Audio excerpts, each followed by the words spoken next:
You're listening to the Jonker Talk podcast. This podcast is brought to you by MC242 IPR MSA UITM Malacca chapter as an assignment for PRO549. Remember, Jonker Walk is a place, Jonker Talk is us.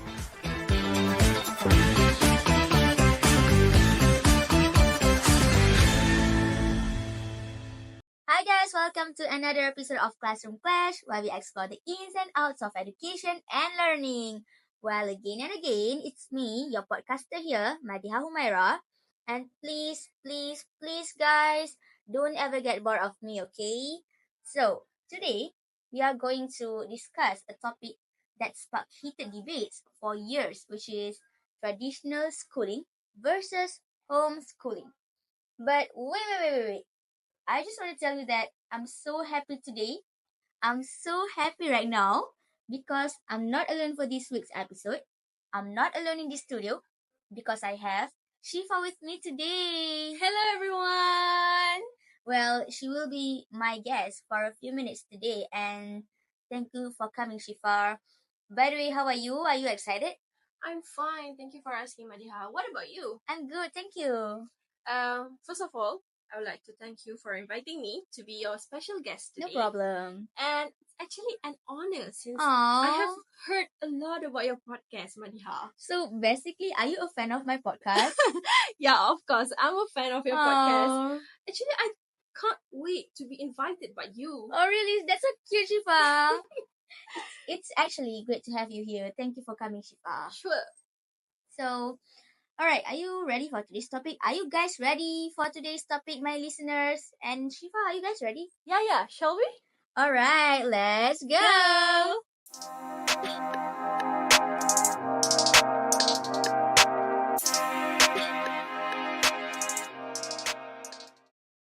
Now, Shifa, before we delve into the topic, right? Have you ever heard about the second Millennium Development Goals? To be honest, I have heard about MDG and I only remember a few of the goals such as reducing child mortality. But I can't really remember what the second goal of MDG is.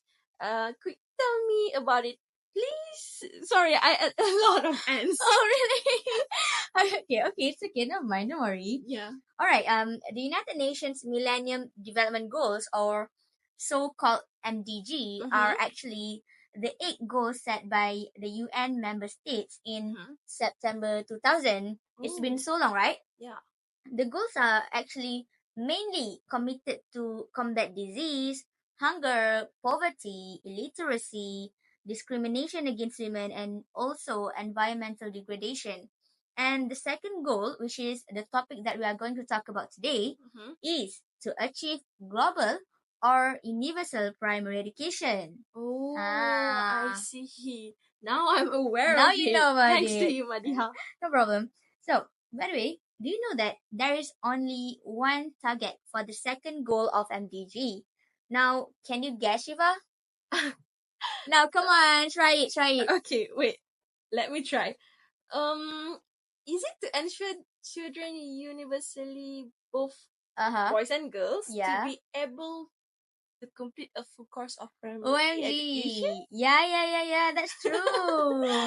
Since the importance of education is acknowledged by the UN, so education has been adopted as the second goal of MDG, in which they have targeted to ensure that by 2015, all children will be able to complete a full course of primary schooling.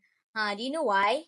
Why? Because the Food and Agricultural Organization of the UN claims that nearly 57 million primary school aged children are not able to attend school, and that is so sad, right? Oh, really? That's very sad. Yeah, it's mind blown, right? Yeah. As for now, we can see that there are a lot of educational institutions, right? Especially in Malaysia. True. This is actually one of the initiatives made by our efficient government, which is to solve the issue of availability of schools so that they will be able to join the enrollment. Really? How was it? Is it successful? Okay. This one, there is actually a fact I quoted from Suhakam in 2006. Mm-hmm. They said Malaysia's success in meeting the goal is actually impressive, Shifa. Impressive. Really? Yeah. Okay. It is, in fact, in 2004, Mm-hmm. 92.75% of students aged 6 to 11 and above Okay. attended elementary school. And in 2003, the literacy rate was at 95%. Wow. It is impressive, right? Wow. It's so impressive. Like, it's majestic. Yeah. I feel like I'm proud to be Malaysia right now. I'm proud too, Shifa. But wait, how do you actually define educational institution? Like, what does it really means actually? Does it only refer to school? To be exact, there is actually a definition provided by Cornell Law School in 2008. Oh, okay. Okay, this is actually quite a long definition. Are you ready? Sure. Go ahead. Okay, so they defined educational institutions as a school, Mm-hmm. college, or university Okay. that is operated by any state or local government or by a political subdivision of Okay. any state or local government, Okay. or approved by a state agency or subdivision of the state, Okay. or accredited by a state recognized or nationally recognized accrediting body. Oh, what a long definition. That was way too long. Can we just call it school? Yeah, I think we should just call it school. Alright, okay. Okay, so now, Mm-hmm. here comes the issue. A few parents nowadays have started to choose to reject traditional schools and Oh. turn to homeschool initiative, and I believe it might be due to some reasons. Oh yeah, I have heard much news regarding this issue, and this issue usually arises among wealthy families because we all know how expensive homeschooling can be, right? Yes, obviously, Shifa. Shifa, Mm-hmm. and do you guys know, my listeners, there is an issue highlighted in Berita Harian in Okay. 2016. There are certain parents who have taken an option to educate their children themselves at home after their children performed poorly in kindergarten. Okay, what do you think about it? I personally think it is totally fine because I think some of them might go through a situation in which they believe homeschooling is better than traditional schooling. Mm-hmm. Well, everyone has their own right to make decision, right? But in certain cases, for me, some people might choose homeschooling because they might have negative perspective on traditional schooling, and that is really not okay for me. Yeah, I truly agree with you, Shifa. It is actually fine to choose homeschooling, Mm-hmm. but I'm really not agree if some of the people have negative perspectives on traditional schooling. And I think we should neutralize the perspectives of certain people toward this traditional school and homeschool. Indeed, I can't deny it is somehow partially true that our educational institutions are not as superb as compared to the other first world countries' educational institutions. Okay. But is it really that bad? I don't think so, because you know that our government has actually done numerous initiatives in order to provide the best for all of us, and we should appreciate that. Yeah, I couldn't agree more with you. But could you specify more of what are the initiatives that our government has done, like to give the best for us in the aspect of educational institution in Malaysia? I get it. Like, so that it may neutralize the negative perspective and it may also help some of us to make the best decision, like either traditional school or homeschool. Yeah, sure. Good idea, Shiva.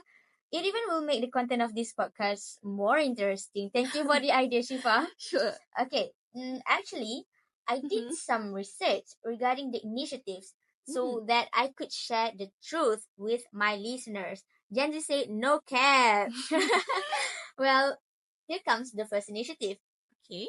In October 2023, our Prime Minister, Datuk Seri Anwar Ibrahim introduced Belanjawan Madani 2024, in which he has provided the highest allocation to the education sector amounting to 1.9 billion, Shifa. That's a lot. Wow.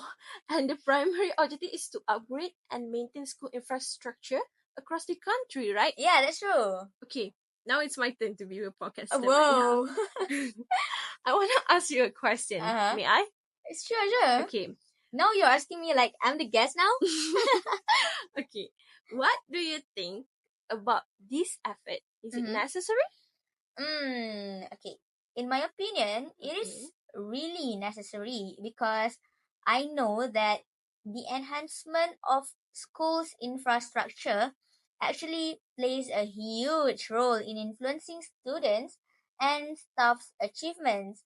Even a researcher, Radhika Kapoor, once stated in 2019 that having proper and sufficient infrastructure in school is really essential and crucial for enabling staff to fulfill their duties in a more organized manner. Yes, that's true. Like, both students and teachers will be able to benefit from this initiative. Like, happy teachers, happy students. Yeah, that's true.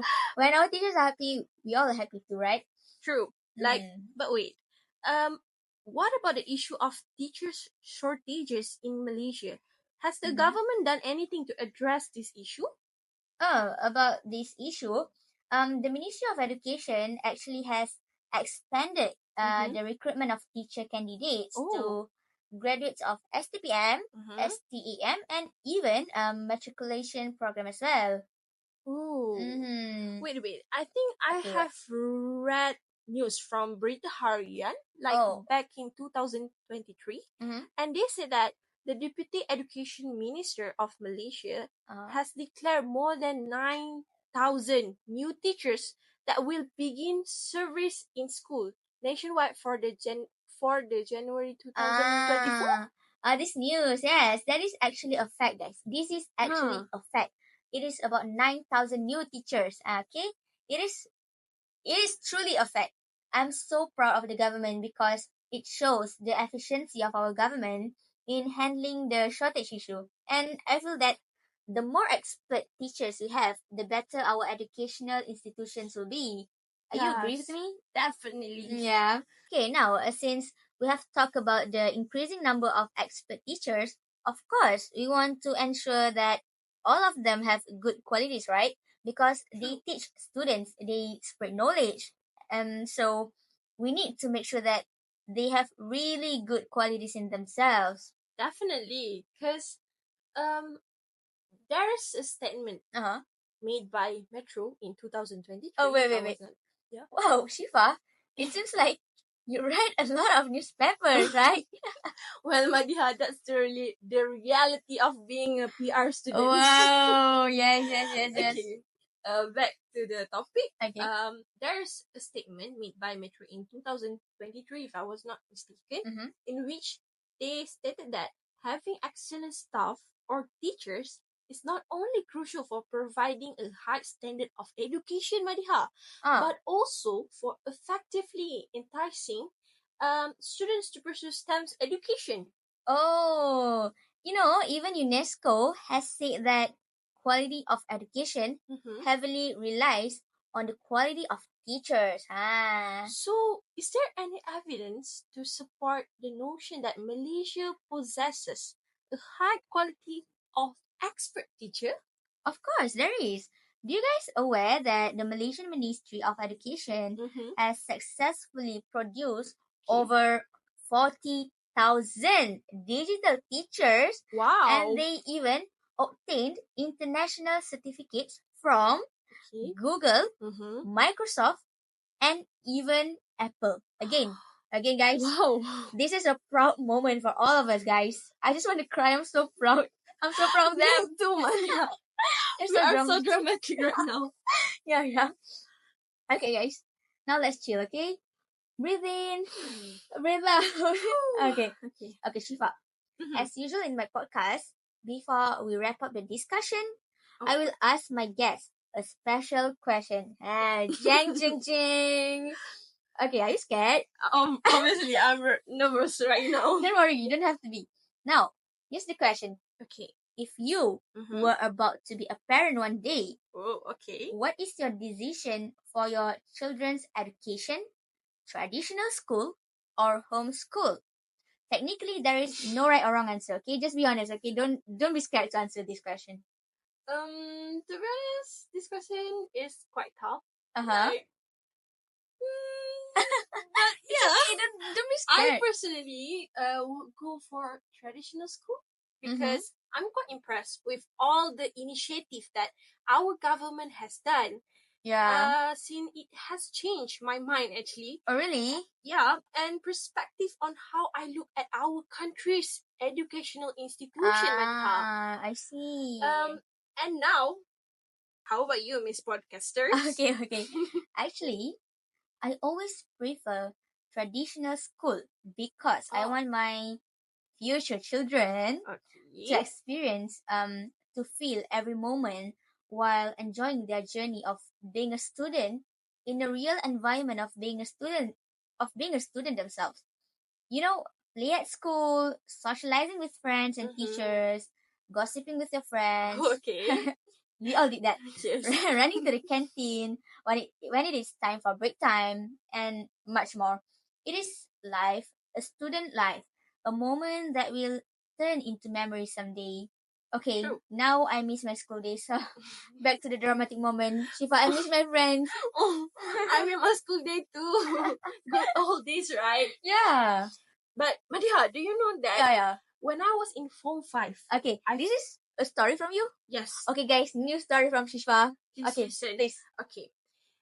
When I was in my Form 5, I finally got to fulfill my desire and it seemed like a dream comes true. Okay, what is it? Ever since elementary school, I like going to haunted house. Really, Shifa? Yeah, like super. I love it. You're not scared of it? I love to be scared. Okay. You are so weird, Shifa. Yes, I know I'm weird. Okay. So I aspire to make a haunted house during the school's entrepreneurship day, you know? Okay. But obviously, with the help of my classmates and my teachers, because it's not easy to do it alone. It was a fun experience because even though we were busy back then with our SPM preparation, we still had the time to enjoy and cherish our moment together. And the result of our sweat become zombies. Really? Yes. I'm one of the zombies. Okay. Yeah. We can make a small feast. Oh, that's so cute. That's the most memorable experience that I ever had in my life. Oh, yeah. You guys are so cute. We all miss our school friends. True. Okay, anyways, I also have a question for my listeners out there. Do you guys think it is okay to fully rely on homeschooling and reject traditional schools? I just want to know your opinion about today's discussion. Have you made your decision? Once again, remember that there is no right or wrong answer. It comes within yourself. You know what's best for you, your children, and your family. I do respect your opinion. Don't worry, guys. It is undeniable that both choices are ideal, but in the end, it depends on someone's situation, belief, and many more. True. Remember that life is a choice, so choose wisely, okay? By the way, back to our guest, Shiva. Yes. Thank you for joining me in this week's episode. It's been a pleasure to have you today. So, do you have any last words? Obviously, I would like to thank you for inviting me too. This is so much fun today. And my last word, I just want to say that we all should neutralize the negative perspective that we have on our educational institutions because regardless of what decision we make, and we must also be thankful because we have such an efficient government that will help to fulfill the second MDG, which is to achieve Universal primary education. Yeah, that's true. Okay, I hope you guys love this episode. And thank you so much for tuning in. I'll see you guys next time, next episode. Same time, same channel. Bye. Thank you. Bye.